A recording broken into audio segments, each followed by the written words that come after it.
بسم اللہ الرحمن الرحیم۔ السلام علیکم ناظرین، آپ دیکھ رہے ہیں نمل ٹی وی، اور آج بہت ہی ایک دل دہلا دینے والی خبر اسلام آباد سے ہے، جہاں مشہور ٹک ٹاک سٹار ثنا یوسف کو آج اسلام آباد میں قتل کر دیا گیا۔ 17 سالہ ثنا یوسف، جو کہ اپر چترال سے تعلق رکھتی تھی، پاکستان کی مشہور سوشل میڈیا سٹار اور انفلوئنسرز میں سے ایک تھیں۔ وہ اپنی معصوم مسکراہٹ اور مثبت ویڈیوز کے لیے جانی جاتی تھی۔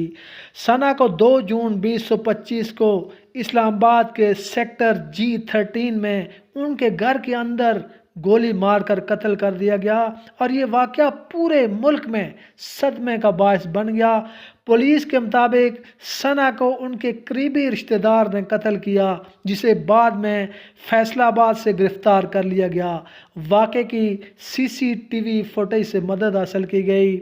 سوشل میڈیا پر غم و غصے کی لہر دوڑ گئی ہے، اور لوگ انصاف کا مطالبہ کر رہے ہیں، اور جسٹس فار ثنا یوسف کا ہیش ٹیگ ٹرینڈ کر رہا ہے۔ سوشل میڈیا کوآرڈینیٹرز کی حفاظت ایک عام سوال بن چکی ہے۔ ثنا کی موت نے ہمیں یہ سوچنے پر مجبور کر دیا ہے کہ ہم اپنی بیٹیوں اور بہنوں کو کس حد تک محفوظ سمجھ سکتے ہیں۔ نمل ٹی وی کو سبسکرائب کریں دوستو۔ اللہ تعالیٰ ثنا یوسف کو جنت الفردوس میں اعلیٰ مقام عطا فرمائے، آمین۔